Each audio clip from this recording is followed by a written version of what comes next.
Maulana Muhammadin wa ala alihi washabihi ajma'in amma ba'du.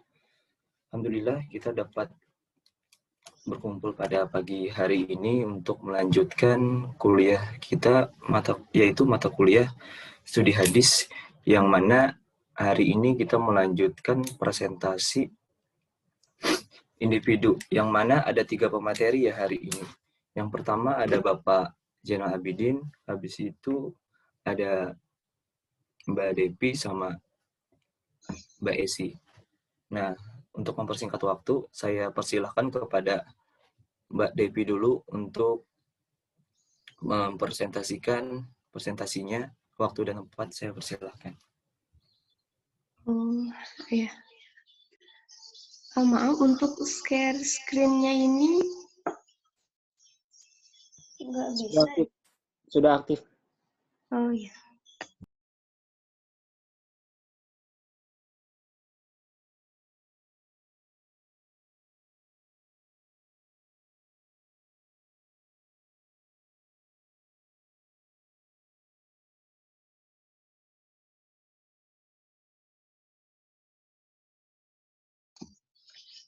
Ini aku udah kelihatan? Udah, Mbak. Ya udah, Mbak.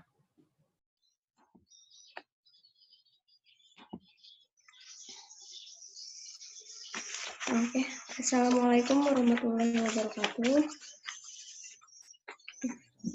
Terima kasih atas waktunya buat teman-teman. Kali ini saya melanjutkan giliran presentasi dari sebelumnya.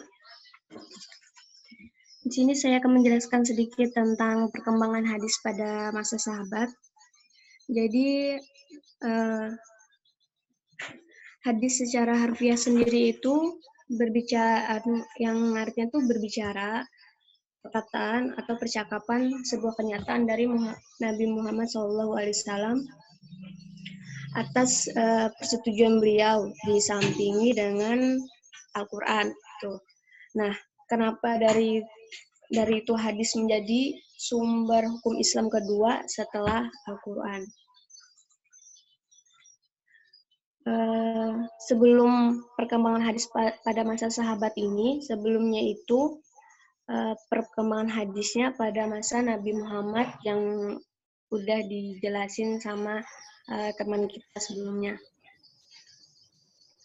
Di sini pengertian hadis itu,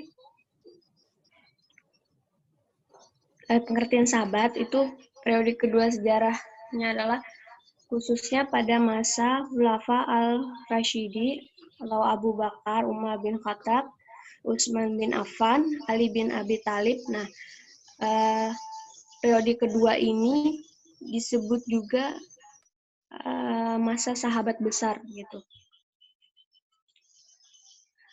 Terus yang kedua itu pengertian sejarahnya ada dalam batasan sempit, yakni sahabat yang secara khusus menjadi periwayat hadis. Terus ada juga yang mengartikan sahabat itu sebagai seorang yang bergaul dengan Nabi Muhammad, walaupun tidak meriwayatkan hadisnya. Nah, selanjutnya di sini para ulama itu secara umum mendefinisikan bahwa sahabat Nabi sebagai orang-orang yang mengenal Nabi Muhammad SAW, mempercayai ajarannya, dan meninggal dalam keadaan Islam. Sahabat sendiri atau asy-syababi adalah orang yang pernah berjumpa dengan Nabi dalam keadaan beriman kepadanya dan meninggal dalam keadaan Islam. Itu. Terus selanjutnya itu cara sahabat menerima hadis.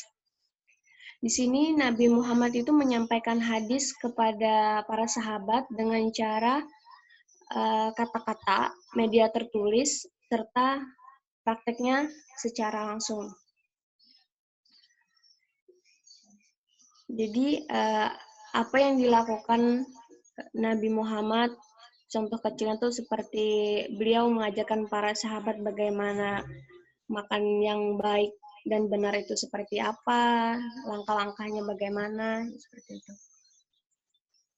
Terus di sini, nah cara sahabat sendiri itu menerima hadis dari Nabi Muhammad itu dari majelis-majelisnya Rasulullah yang diadain Rasulullah gitu. Terus dari kejadian-kejadian yang dialami Rasulullah sendiri, terus kejadian-kejadian yang dialami para sahabat, dan terakhir itu perbuatan-perbuatan yang dilakukan Rasul dan disaksikan oleh sahabat.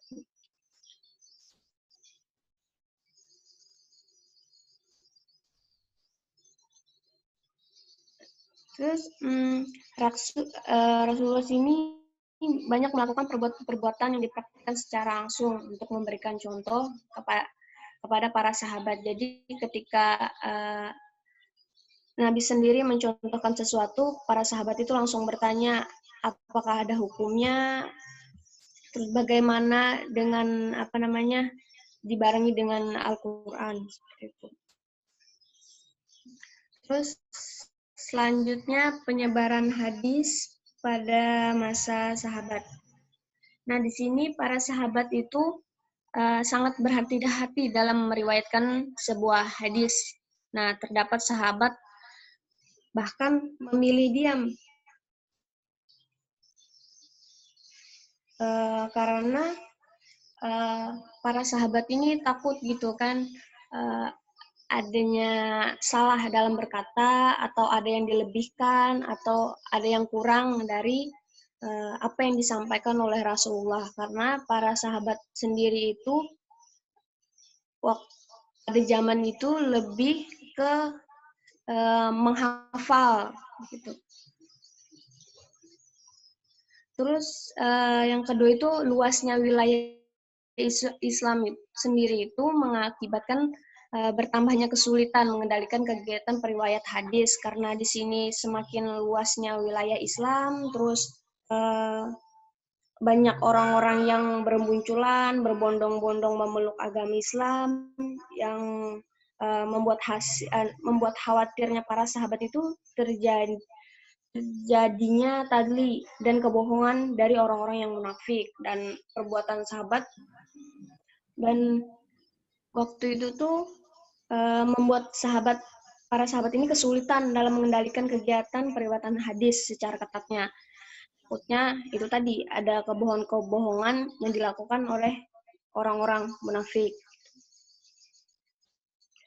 Nah, namun di sisi lain luas wilayah ini juga membuat para sahabat dapat menyampaikan hadisnya kepada sahabat lain. Dari zamannya para sahabat ke tabi'in, dari tabi'in ke atba'al tabi'in, dan selanjutnya seperti itu. Terus menurut Azami, pembagiannya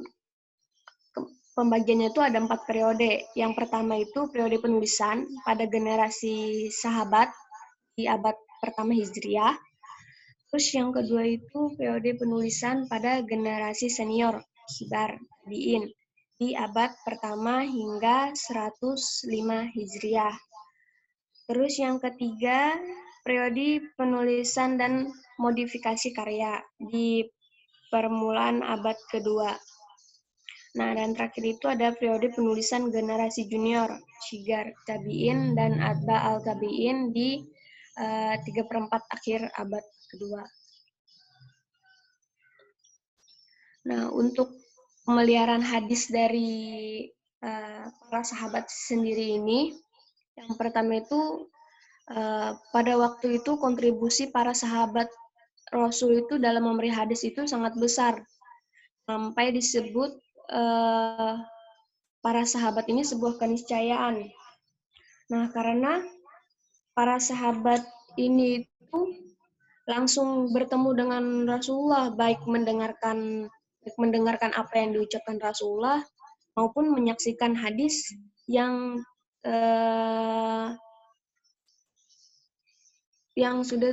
terungkap, terus yang diamalkan. Terus para sahabat ini juga tuh orang-orang yang mengklarifikasi hukum-hukum yang terkait hadis secara langsung. Jadi ketika ada sebuah hadis itu sendiri, para sahabat ini langsung bertanya kepada Rasulullah. Jadi tidak ada kata kayak kata siapa gitu. Jadi mereka benar-benar menerima langsung itu dari Rasulullah. Terus di sini itu hadis-hadis yang dihafalkan itu jauh lebih banyak ketimbang dari hadis yang tertulis. Nah, karena pada masa sahabat sendiri itu mereka lebih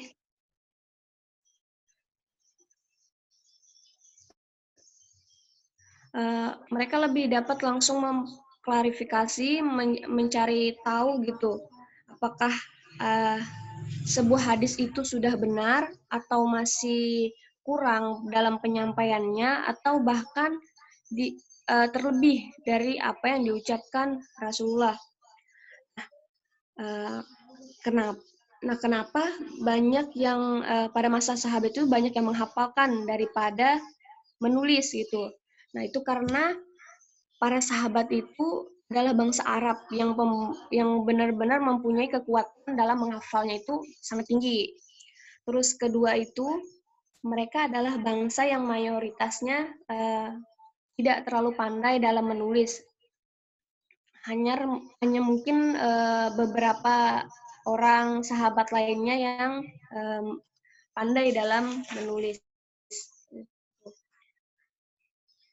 Terus sahabat Rasul Umar bin Khattab dalam penuturan Imam Abu Abdullah Syam al-Din al-Zabi di Tazkirah al-Hufaz dinyatakan pernah menyuruh para sahabat untuk tidak banyak an yakhila atau meriwayatkan hadis-hadis.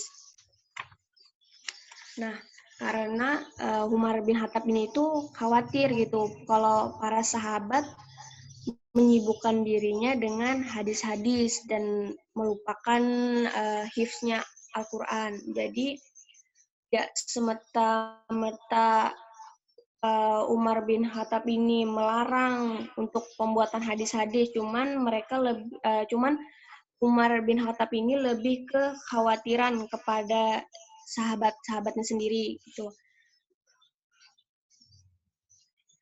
Nah, atau faktor ini tadi itu yang disinyalir memperlambat penyebaran hadis di masa sahabat.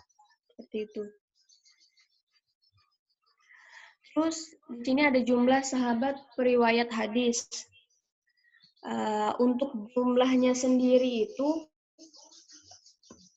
tidak ada informasi yang terperinci gitu mengenai jumlah sahabat yang meriwayatkan hadis ini. Terus yang meriwayatkan hadis. Namun ulama itu sepakat bahwa semua sahabat itu adalah adil. Jadi para sahabat-sahabat yang berada di samping Rasulullah itu benar-benar orang yang adil, yang jujur. Terus kecuali pendapat-pendapat aneh dari golongan-golongan menyimpang. Dari golongan menyimpang ini adalah orang-orang yang biasanya orang-orang yang baru mengetahui sebuah hadis terus langsung disampaikan tanpa dia mengkonfirmasi atau mencari tahu kebenarannya terlebih dahulu. Menurut dari berbagai sumber mengenai jumlah hadis sendiri itu yang diriwayatkan para sahabat itu ada 750 hadis. Nah, di sini itu sedikitnya ada dari Abu Hurairah, terus ada dari Aisyah, ada dari Anas bin Malik, terus ada Ibnu Abbas, Ibnu Umar, Jabir bin Abdullah, Abu Said Al-Khudri, Ibnu Mas'ud, terus ada Abnu Amr bin Al-As. Eh, mungkin itu sedikit yang bisa sampaikan.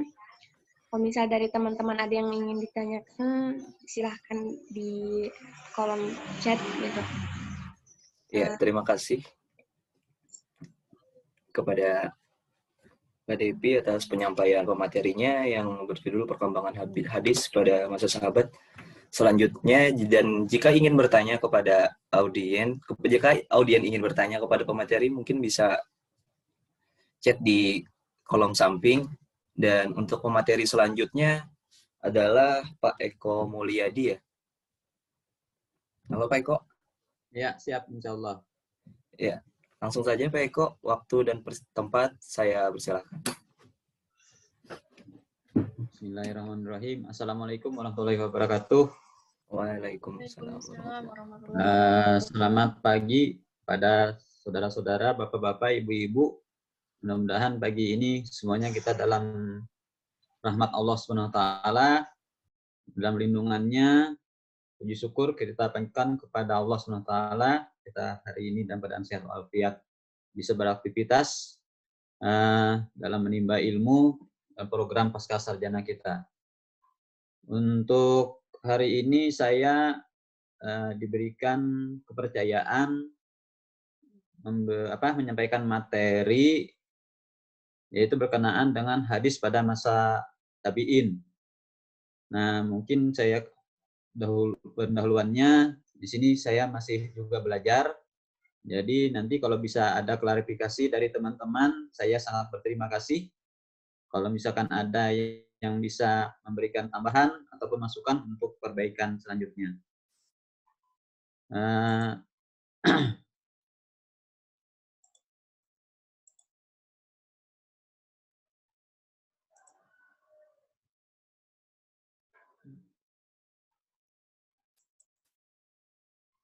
Ini hadis pada masa tabi'in yang disampaikan nanti materinya berkenaan ini dan itu.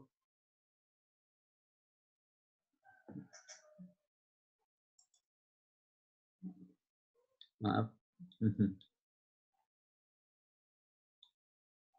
Oh.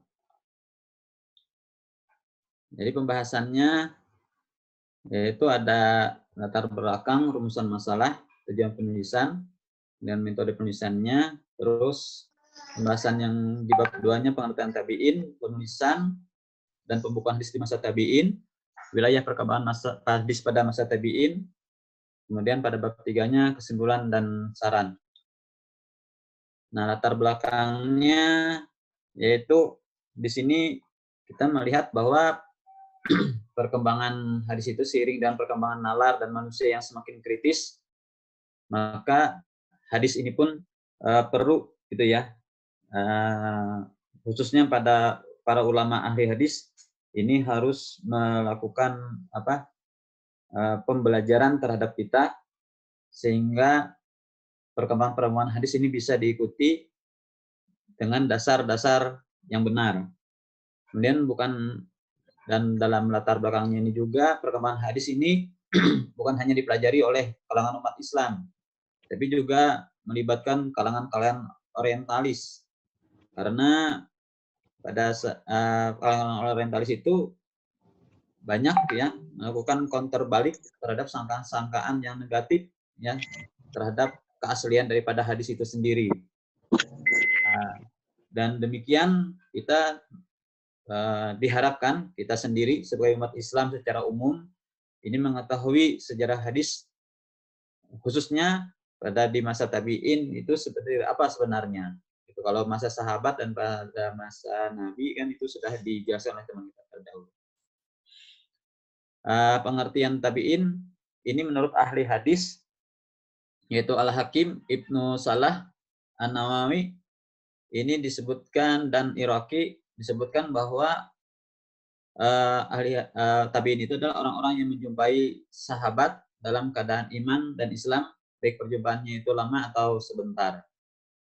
Selanjutnya Uwais, seutama-utamanya tabi'i pada masa tabi'in itu adalah Uwais dan Said Ibnu Musayyab. Uwais ini pernah disampaikan oleh Umar bahwa Rasulullah SAW bersabda, sebaik-baik tabi'in adalah seorang pria bernama Uwais. Dia mempunyai seorang ibu dan seterusnya, itu bunyi hadisnya. Kemudian Sayyid Ibnu Musayyab ini adalah seorang imam dan tokoh ulama Madinah dan juga pemimpin tabi'in di masanya. Kemudian karena banyaknya tabi'in, yaitu orang-orang yang tadi hidup di masa para sahabat bertemu, maka ada kriteria diakuinya sebagai seorang tabi'in. Pertama, dia benar-benar pernah bertemu dengan salah seorang daripada sahabat Rasulullah. Kemudian dia benar-benar beragama Islam pada saat itu, kemudian menjaga amanat syariat daripada Islam, kemudian dalam keadaan beriman dan dalam keadaan Islam sampai ia mati.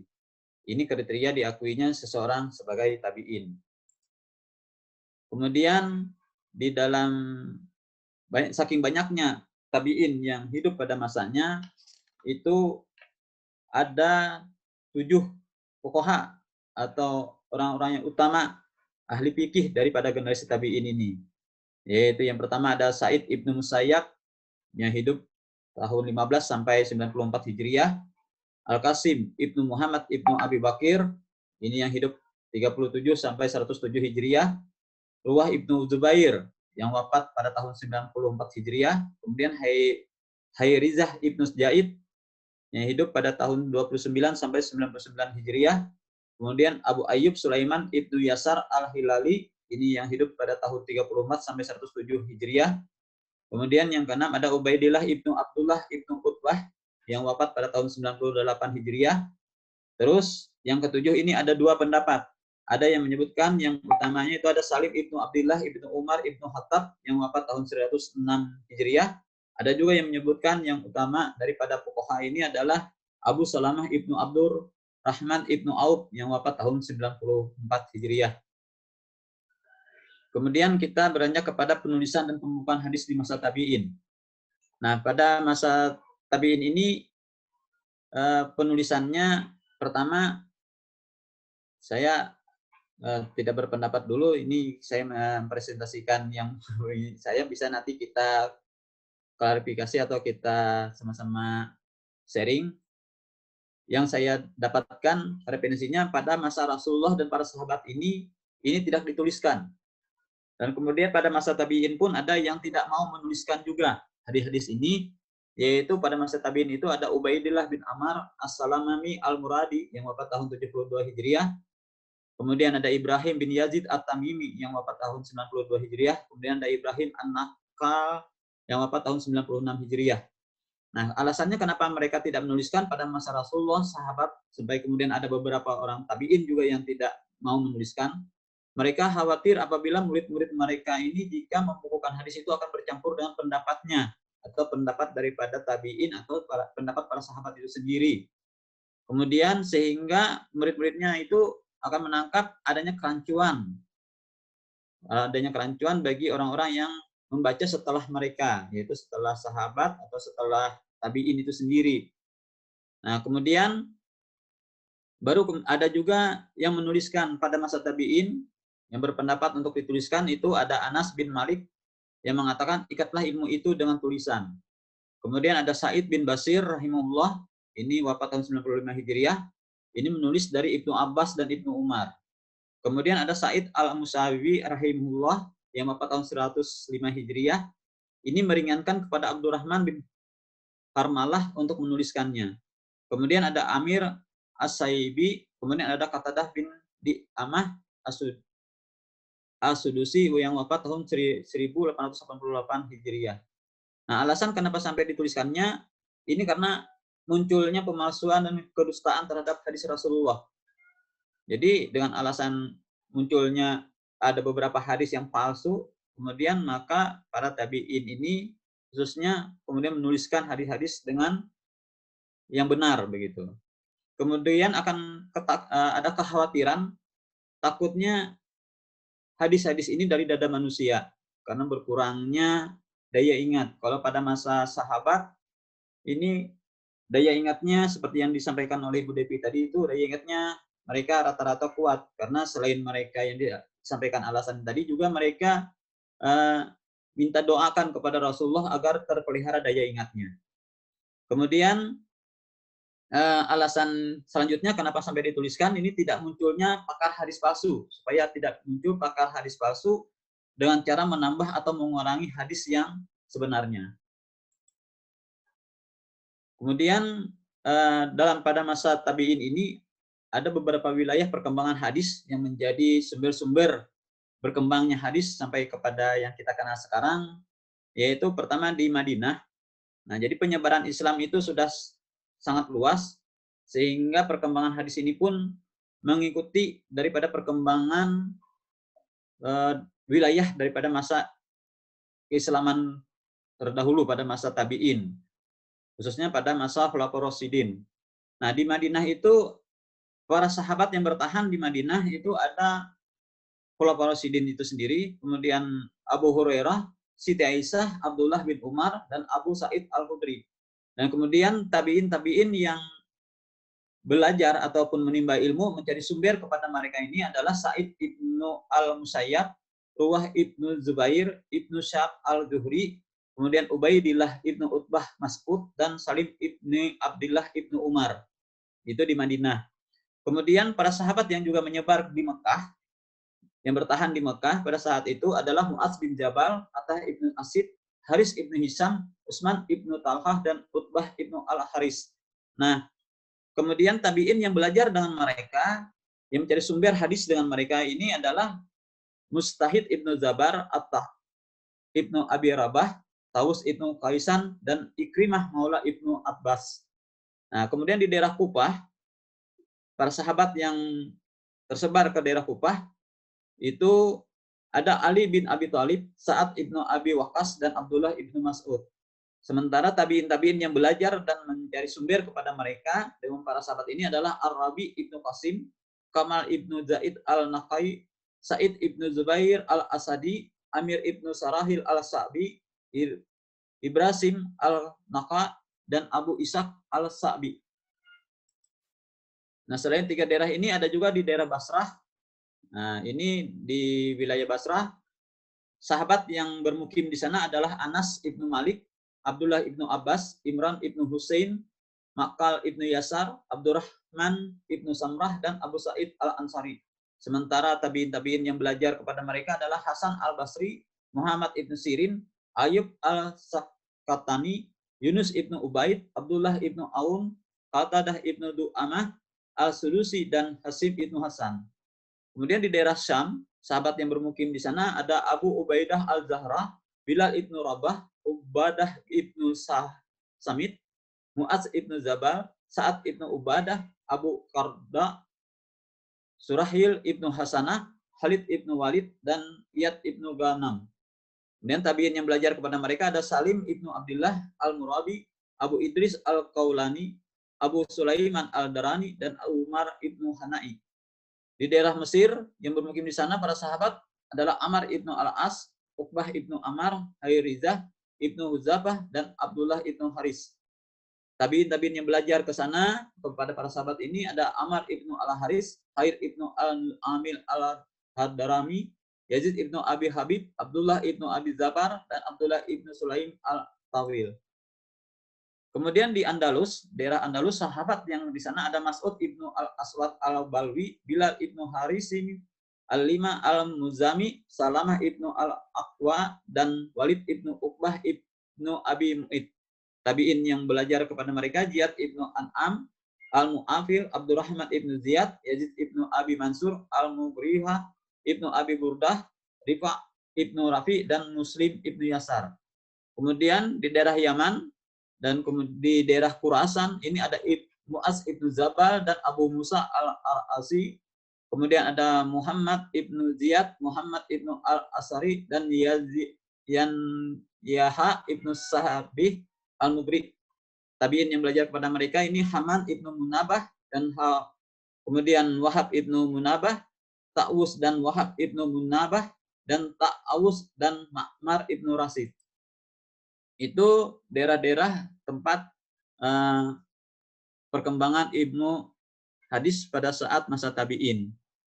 Nah, di antara bendaharaan hadis yang banyak menerima, menghafal, dan mengembangkan atau meriwayatkan hadis, ini ada Abu Hurairah yang menurut Ibnu Umar meriwayatkan sampai 5.374 hadis, sedangkan menurut Al-Kiramani beliau meriwayatkan 5.364 hadis. Kemudian ada Abdullah Ibnu Umar yang meriwayatkan 2.630 hadis. Ada Aisyah istri Rasulullah SAW yang meriwayatkan sampai 2.276 hadis. Abdullah Ibnu Abbas meriwayatkan 1.660 hadis. Kemudian Jabir Ibnu Abdullah meriwayatkan 1.540 hadis. Kemudian Abu Sa'id Al-Hudri yang meriwayatkan 1.170 hadis.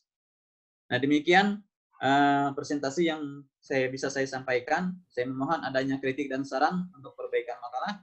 Kemudian apabila ada pertanyaan yang kurang jelas dari pemaparan yang saya sampaikan, kami persilahkan. Mohon maaf jika ada kesalahan dalam pengucapan ataupun dalam penyampaian. Terima kasih. Wassalamualaikum warahmatullahi wabarakatuh. Waalaikumsalam warahmatullahi wabarakatuh. Ya, terima kasih kepada Bapak Eko yang sudah memaparkan materinya. Diingatkan kembali kepada teman-teman yang ingin bertanya, mungkin bisa bertanya di kolom chat dan bertanyanya ditujukan kepada siapa. Dan selanjutnya kita ke pemateri berikutnya, yaitu ada Mbak Esi Susanti. Halo Mbak Esi, apakah udah siap? Ya, siap. Ya, langsung saja saya persilahkan Mbak Esi.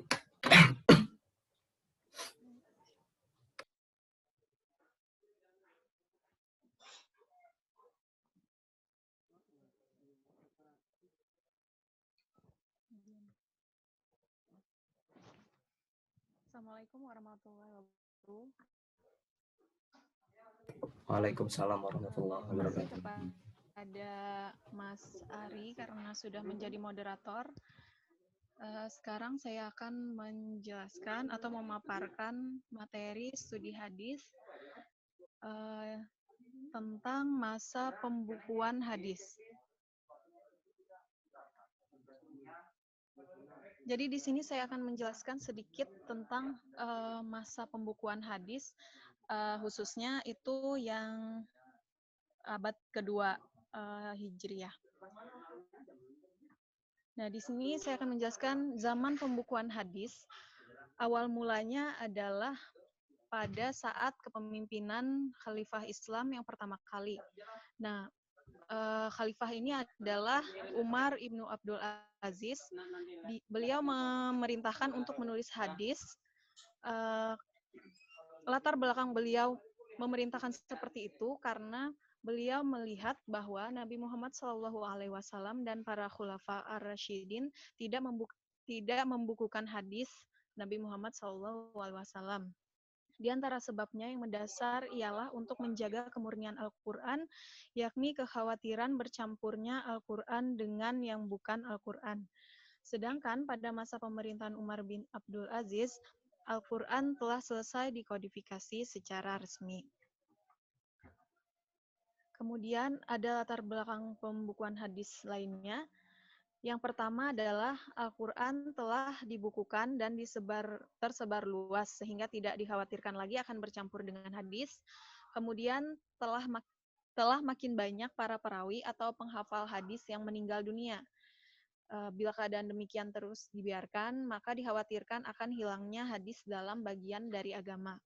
Selanjutnya, daerah Islam yang semakin meluas. Peristiwa-peristiwa yang dihadapi umat Islam semakin luas dan kompleks.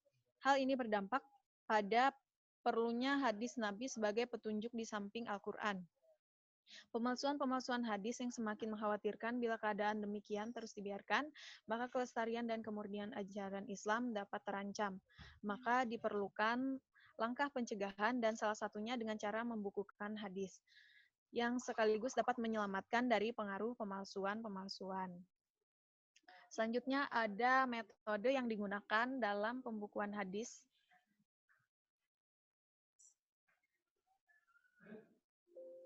Sepertinya saya salah, yang metode pembukuan hadis itu bisa dilihat ada di artikel yang sudah saya kirimkan.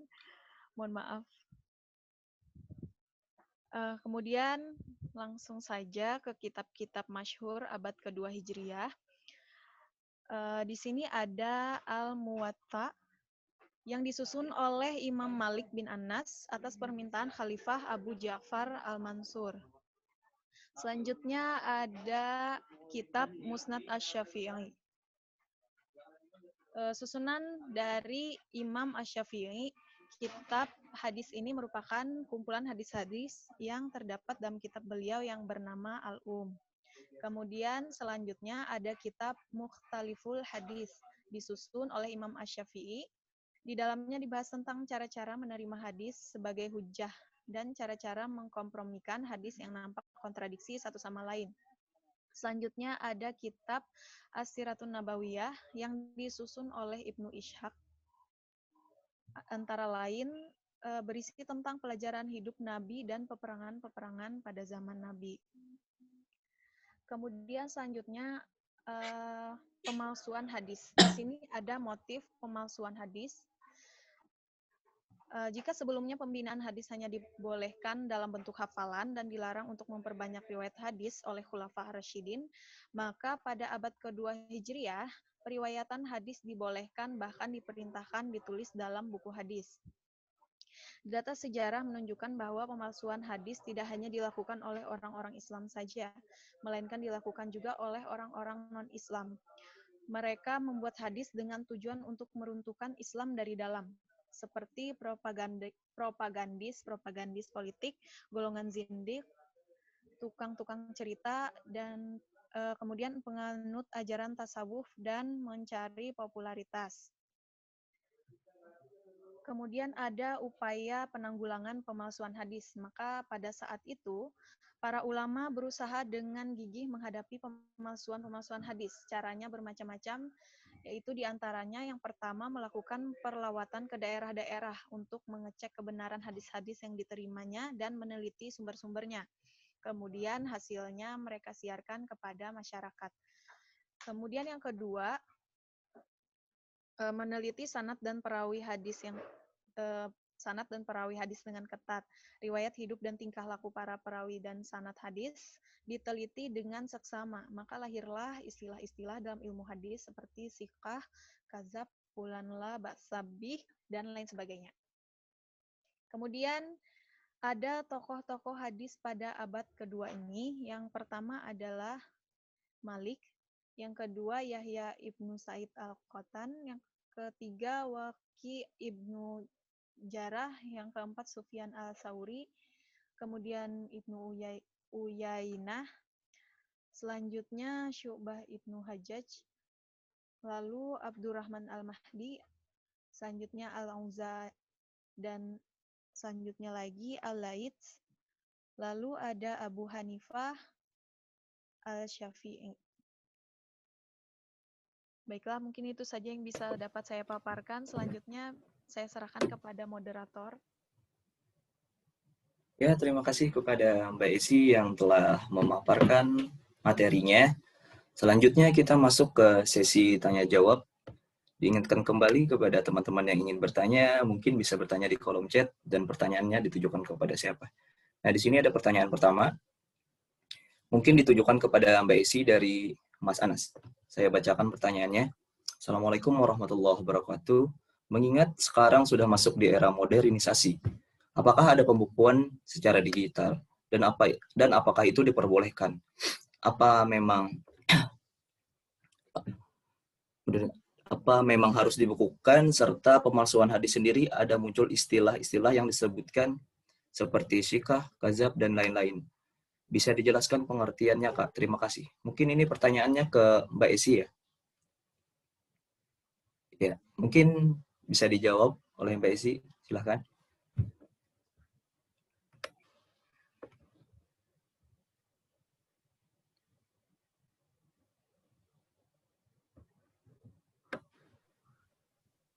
Baiklah, terima kasih Mas Ari. Di sini pertanyaan dari Saudara Anas itu adalah mengingat sekarang masuk di era modernisasi, apakah ada pembukuan secara digital dan apa itu dibolehkan? Apa memang harus dibukukan seperti itu? Nah, kalau yang saya jelaskan tadi itu adalah masa pembukuan hadis pada abad kedua.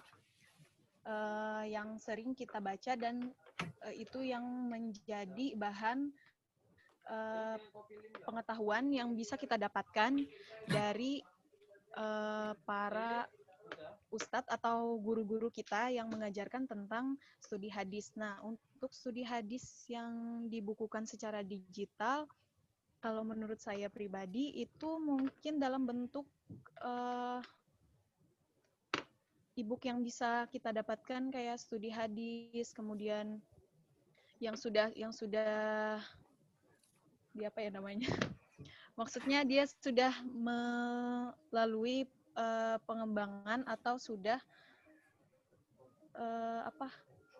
sudah di istilahnya kalau misalkan hadisnya langsung itu pada saat zaman Nabi saja, tapi kalau misalkan sudah ada penjelasannya, misalkan hadis riwayat ini, kemudian ada penjelasan dari yang penulisnya itu mungkin dalam bentuk seperti itu saja, kayak buku-buku ilmu hadis, kemudian ulumul hadis yang seperti itu saja, setahu saya. Jadi kalau misalkan ada yang kurang, mohon maaf.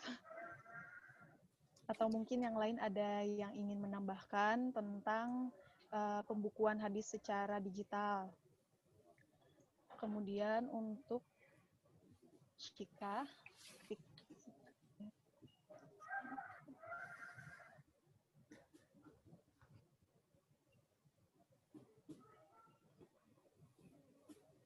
kalau Sikah ini saya mohon maaf sambil searching juga karena saya belum mengetahui lebih banyak tentang Sikah, Kazab, dan lain-lain, maka yang akan saya bacakan adalah apa yang saya baca dan saya searching sekarang.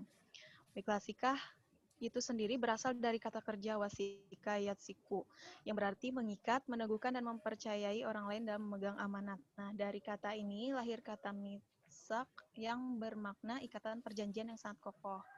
Seperti itu. Nah, untuk secara istilah terminologisnya, ahli hadis menggunakan kata ini untuk menunjukkan penilaian, baik mereka terhadap orang yang memiliki reputasi kesalehan pribadi dan sistem dokumentasi yang sempurna.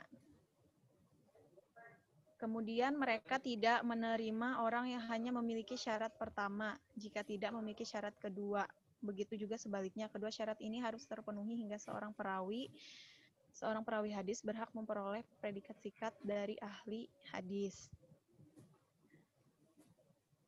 Seperti itu. Kalau untuk penjelasan sikah terus kazab itu saya masih mencari-cari juga saudara Anas. Jadi apabila teman-teman ada yang lebih mengetahui atau mungkin jawaban saya tadi kurang bisa dipahami atau memang tidak nyambung sama sekali, bisa ditambahkan oleh teman-teman atau disanggah. Silakan moderator. Ya, bagaimana Mas Anas? Apakah udah jelas atau gimana? Dan kepada teman-teman jika ingin menambahkan dipersilakan juga. Ya, mohon izin Mas Anas. Mas Ari. Ya. Atau Mbak Devi kayaknya mau membantu sebagai pemateri juga. Terima kasih. Di sini saya ingin menambahkan sedikit aja sepengetahuan saya gitu. Jadi untuk seperti pembukuan di digital ini untuk sekarang itu sudah ada gitu kan.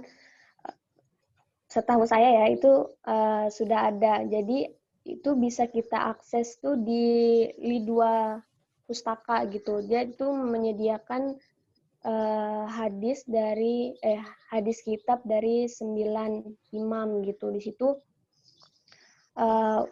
sekitar ada 62 ribuan hadis. Ini sepertinya sudah pernah di-share oleh teman kita sendiri, itu Mas Bilal.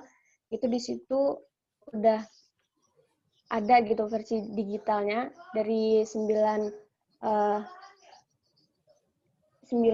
imam itu sendiri. Terus untuk pengertian kazab ya, itu penilaian yang sangat negatif yang disematkan kepada seorang periwayat hadis karena sebagian besar hadis riwayatnya itu jika tidak keseluruhannya itu bertentangan dengan realitas amalan, kehadisan dan kesejarahan gitu. Terus penilaian yang sangat negatif ini itu diberikan karena mempertimbangkan banyaknya kesalahan yang dilakukan oleh periwayat sehingga seolah yang datang darinya itu adalah sebuah kebohongan gitu. Terus di sini kalau istilah-istilahnya itu kan dilihat ada semacam 10 istilah. Nah, itu yang pertama tadi. Terus yang kedua itu ada dabat itu keteladanan periwayat hadis berdasarkan pada kekuatan hafalan yang dimilikinya. Seorang yang daf itu memiliki kesalahan super minim. Jadi seperti kayak masanya sahabat itu mereka menguatkan ke hafalan. Terus ada juga mukhalafah, itu metode penyeleksian hadis dengan cara melihat titik perbedaan dan pertentangan suatu riwayat tertentu dengan berbagai jalur periwayatan hadis lainnya gitu. Jadi metode ini itu digunakan untuk melihat variabel ilat yang terkandung dalam suatu jalur periwayatan hadis tertentu gitu. Terus ada juga marfu. Nah, ini tuh hadis yang jalur periwayatannya itu dan penyandarannya itu sampai kepada Rasulullah. Terus ada sahih li dzatihi, itu hadis yang dikualifikasi sebagai sahih bukan karena pertimbangan ragam jalur periwayatannya, melainkan karena secara intrinsik. Jadi hadis ini tuh sudah terkategori sahih berdasarkan periwayat-periwayat yang di dalamnya bersifat thiqat gitu. Mungkin hanya itu sedikit yang saya tahu. Mungkin dari teman-teman ada yang menambahkan lagi. Terima kasih. Ya, terima kasih kembali kepada Mbak Devi yang sudah menjawab pertanyaan tadi. Bagi teman-teman yang ingin menambahkan jawaban ataupun bertanya juga dipersilahkan. Ya, Mas Ari, izin nambahin sedikit lagi. Ya. Tadi seperti yang sudah disampaikan oleh Mbak Esi dan Mbak Devi terkait pembukuan hadis digital atau elektronik, sudah tepat sebenarnya. Hanya ingin menambahkan sedikit lagi, ya, bahwa yang menjadi asal dari karya-karya digital itu tetap mengacu kepada kitab-kitab terdahulu, sebagaimana yang tadi telah dijelaskan oleh Mbak Esi. Nah, jadi makanya dalam kitab-kitab yang digital sekarang, entah itu di aplikasi ataupun di aplikasi komputer ataupun handphone, itu tetap mengacunya kepada kitab terdahulu. Ya, ada Sahih Bukhari, Sahih Muslim, ya, Sunan Ibnu Majah, Sunan Abu Daud, Sunan Tirmizi. Jadi mengacunya kembali ke kitab-kitab dulu juga yang dijadikan bentuk digital zaman sekarang. Memang ada juga orang-orang zaman sekarang yang coba membuat hadis-hadis ringkasan baru gitu. Entah itu untuk hafalan, misalkan hadis-hadis pendek, lalu yang memudahkan untuk dihafal, lalu dibuat versi PDF-nya lalu disebar secara gratis agar orang-orang mudah untuk menghafalkannya, itu ada juga. Namun kembali, mereka umumnya mengambil hadis yang sudah jelas gitu ininya, kesohihannya. Jadi kembali ya, hadis-hadis yang pendek-pendek ini yang dibuat urutannya di zaman sekarang juga kembali ke Sahih Bukhari atau Sahih Muslim gitu. Yang dipilih dari hadis-hadis dua kitab Sahih ini, mana yang hadis-hadisnya pendek kira-kira, nah mereka kumpulkan, bisa dibuat hafalan gitu. Terus pertanyaan yang kedua, ya, tentang kontradiksi boleh atau tidak bolehnya dituliskan, tadi sudah sempat dibahas juga oleh Pak Eko di sana, bahwa memang ada kekhawatiran dari Nabi, takutnya itu bercampur dengan Al-Quran. Namun pada kesempatan yang lain juga dibolehkan untuk menuliskan hadis bagi sahabat-sahabat yang lain. Pertama memang problem dasarnya orang Arab dulu, ya sebagaimana telah dijelaskan juga oleh teman-teman tadi, ya masyarakat Arab itu ummi, jadi buta huruf.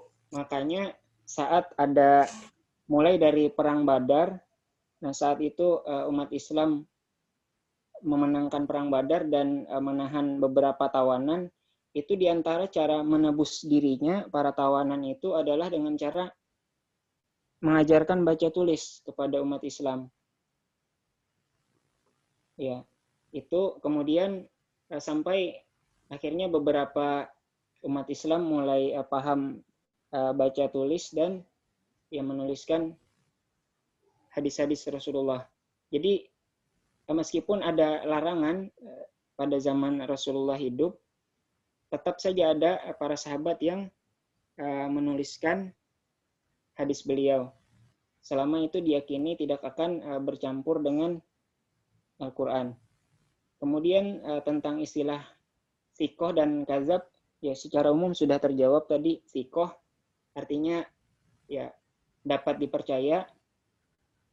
Adapun kazab itu bentuk tafdil dari kazibun.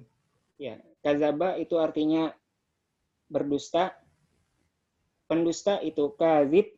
Adapun kazab ini yaitu ya super pendusta gitu. Ya, jadi dalam konteks yang kita bahas adalah seorang perawi. Jadi thiqah itu maksudnya perawi yang thiqah yang dapat dipercaya. Kemudian kazab itu perawi yang pendusta. Demikian Mas Ari. Terima kasih kepada Bang Bilal yang sudah panjang lebar menjawab pertanyaan dari Mas Anas dan penjelasan lainnya. Dan saya ingatkan kembali yang ingin bertanya, silahkan bertanya di kolom chat. Apakah ada yang ingin bertanya lagi? Saya persilahkan.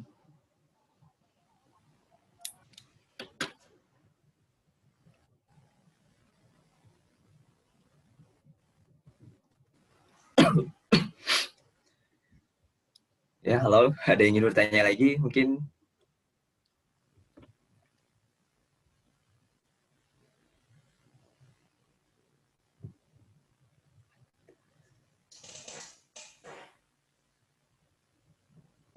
karena di sini baru masuk satu pertanyaan tadi, mungkin ada pertanyaan lain yang ditujukan kepada tiga pemateri. Saya persilakan bertanya di kolom chat. Dan jika tidak ada, mungkin bisa saya kembalikan ke Mas Bilal.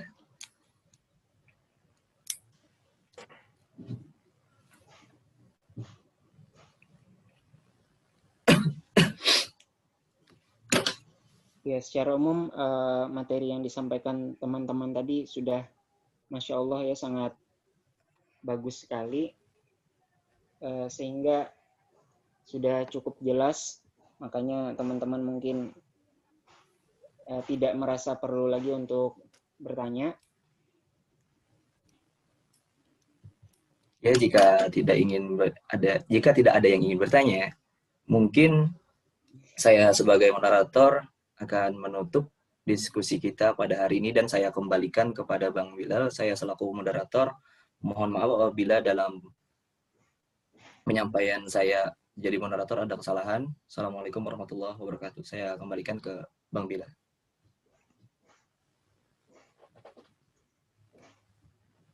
Ya, kata Ibu tadi, kalau memang sudah selesai maka dapat kita tutup saja. Ya, atau Pak Eko masih ada yang ingin disampaikan mungkin?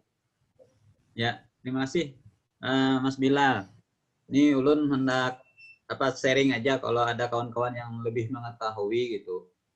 Ketika Ulun menyusun makalah, materi itu, yang pertama itu yang Ulun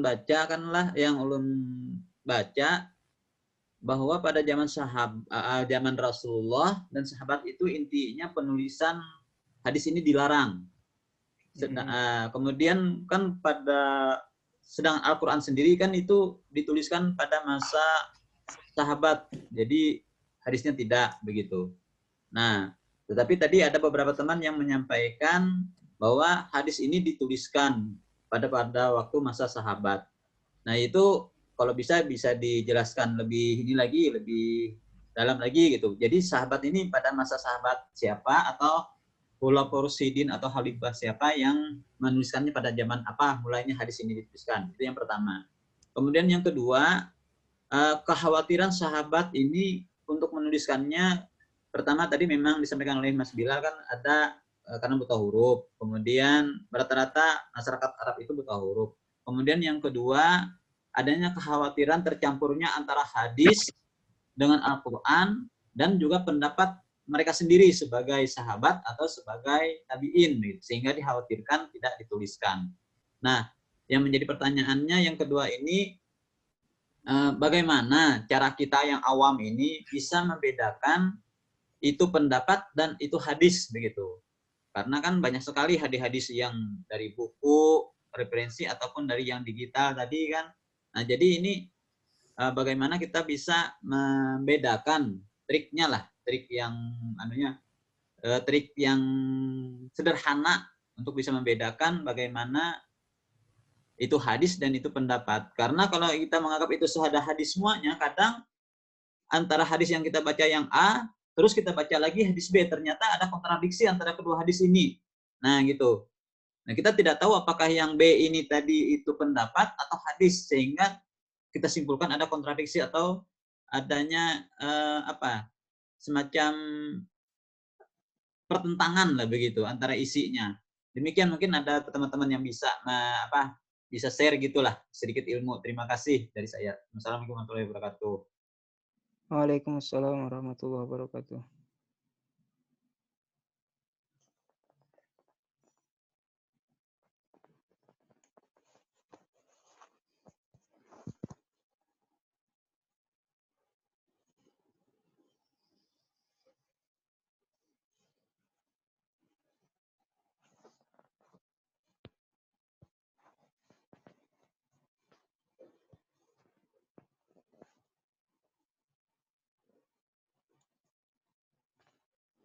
Ya, baik, mengenai pertanyaan Pak Eko tadi.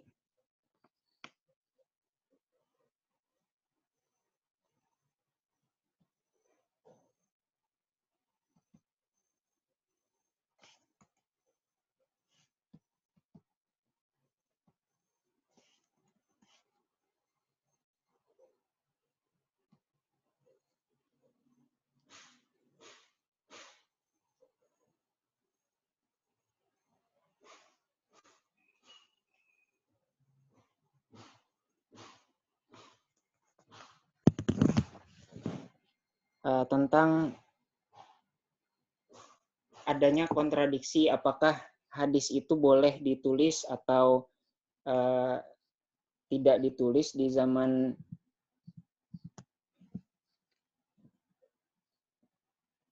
sahabat. Nah, ini saya kutip dari buku ini yang foto-fotonya sudah saya share di grup. Jadi memang ini bagian A, riwayat yang melarang penulisan hadis. Dari Abu Sa'id Al-Khudri radhiyallahu anhu bahwa Rasulullah Shallallahu alaihi wasallam bersabda, "Janganlah menulis daripadaku, barang siapa yang menulis daripadaku selain Al-Qur'an, maka lenyapkanlah dan ambillah hadis dariku, dan tidak mengapa. Barang siapa yang berbohong dengan sengaja atas namaku, maka akan mendapatkan tempat duduknya dari api neraka." Nah, itu catatan kaki 3, hadis riwayat Muslim. Ya, hadisnya sahih, bahwa jelas ya larangan untuk menulis itu hadisnya sahih. Kemudian yang kedua dari Abu Hurairah radhiyallahu anhu, ya beliau berkata, Rasulullah Shallallahu alaihi wasallam datang kepada kami dan sedangkan kami menulis hadis. Lalu beliau bersabda, "Apa yang sedang kalian tulis?" Kami menjawab, hadis-hadis yang kami dengar dari engkau. Beliau berkata, apakah kalian menghendaki kitab selain kitabullah? Ya, tidaklah sesat umat sebelum kalian, melainkan karena mereka menulis dari kitab-kitab selain kitabullah.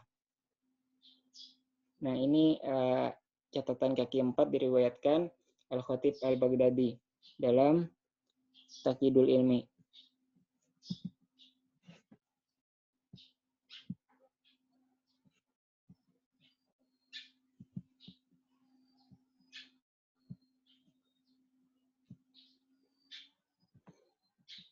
Adapun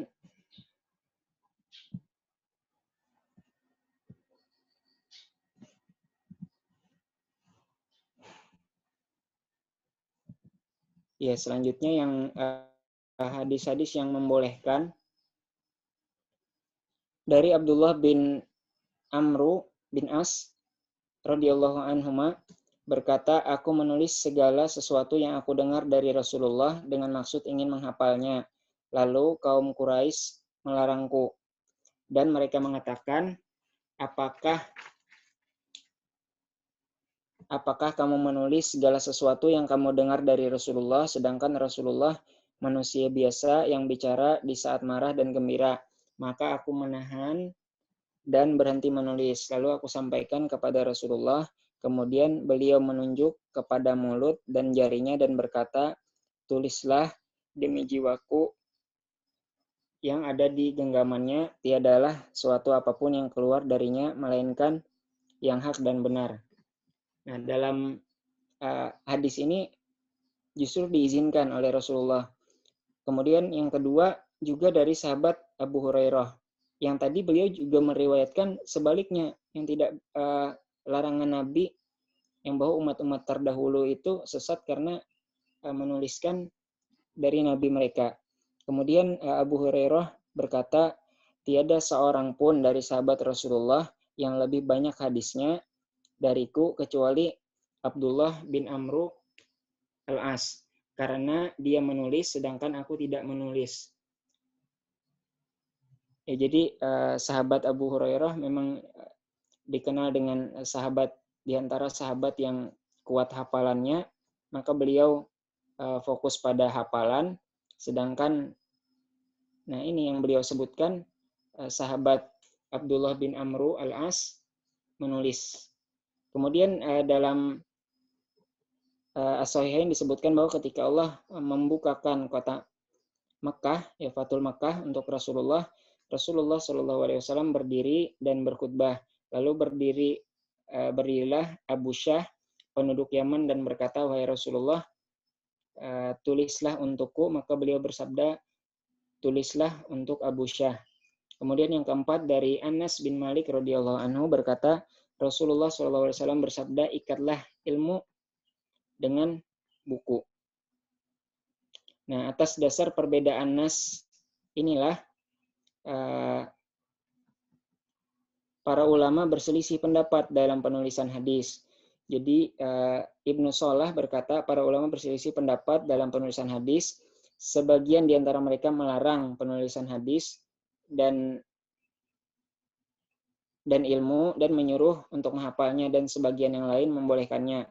Mereka yang melarang penulisan hadis adalah Umar, Ibnu Mas'ud, Zaid bin Sabit, Abu Musa, Abu Sa'id Al-Khudri, dan sekelompok lainnya dari sahabat dan tabi'in radhiyallahu anhum. Sedangkan yang membolehkan penulisan hadis atau yang melakukannya adalah Ali, Hasan bin Ali, Anas, Abdullah bin Amru,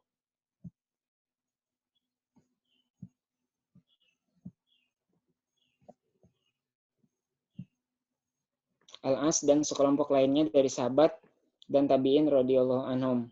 Nah, para sahabat telah memadukan.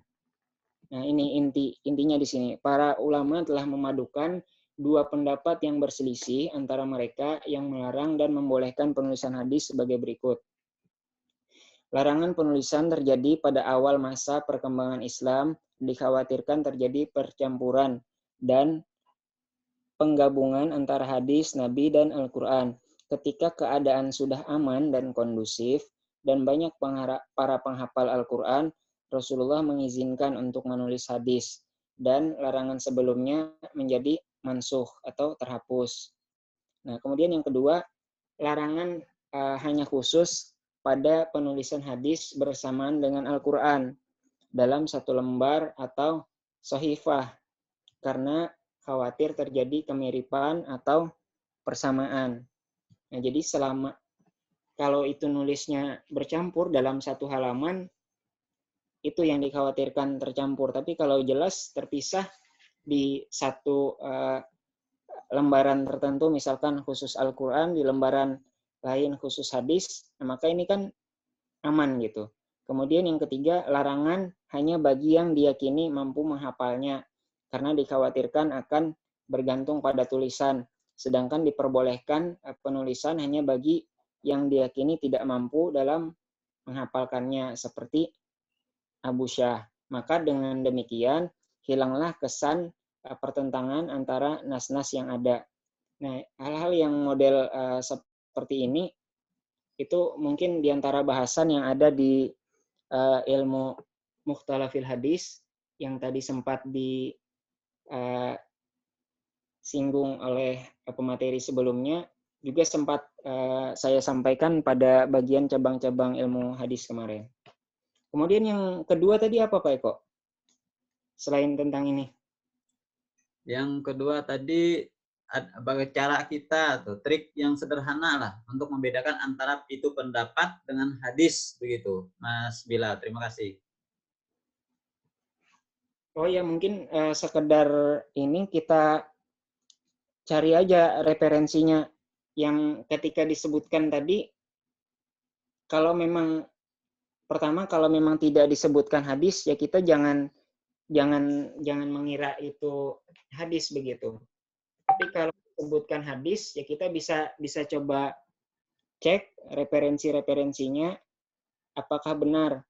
Khususnya kalau Bukhari dan Muslim dan kutubu sitah lain, kitab yang 6 yang lain, atau kutubu tis'ah, kitab 9 yang lain, itu jelas sudah diakui begitu. Atau termasuk digabungkan seperti yang Ulun pernah jawab juga sebelumnya kalau tidak salah dulu yang pernah menanyakan ini Pak Sapri, sebelum akhirnya Ulun share itu aplikasi Li2 tadi. Ya, sebenarnya kita masih bisa Pak menggunakan teknologi modern ini seperti Google, itu bisa digunakan sekedar untuk mencari dulu. Jadi misalnya yang sering tersebar itu tuntutlah ilmu ke negeri Cina. Nah, itu menurut ulama dan teman-teman ulun sendiri yang memang di Fakultas Hadis, itu bukan hadis. Ya, jadi antara palsu atau sangat lemah. Ya, doif atau bahkan maudhu. Nah, itu pertama kita bisa minta tolong dengan Google, kemudian baru dicek. Misalkan hadis-hadis yang terkenal, misalkan ya Bunyal Islamu ala khamsin, ya. Islam itu dibangun atas 5 fondasi, 5 dasar. Nah, yang seperti itu kita bisa cari dulu di Google untuk menemukan, oh itu ternyata hadis Bukhari nomor sekian. Nah, kita bisa cek ke kitabnya yang ada, benar nggak nomor sekian itu hadis itu. Atau lewat aplikasi tadi. Ya, demikian mungkin, Pak. Ya, terima kasih Mas Bila jawabannya. Insya Allah. Jadi bisa dikombinasikan antara teknologi sekarang, tidak mutlak kita tolak semua yang dari Google mesti ditolak atau langsung diterima, tapi sekadar pengantar untuk cross check istilahnya, Pak. Iya. Oke, terima kasih Mas Bila. Yap, sama-sama Pak. Ya, gimana teman-teman yang lain? Masih ada atau kita tutup? Terserah saja. Mau tutup, sarapan dulu bisa.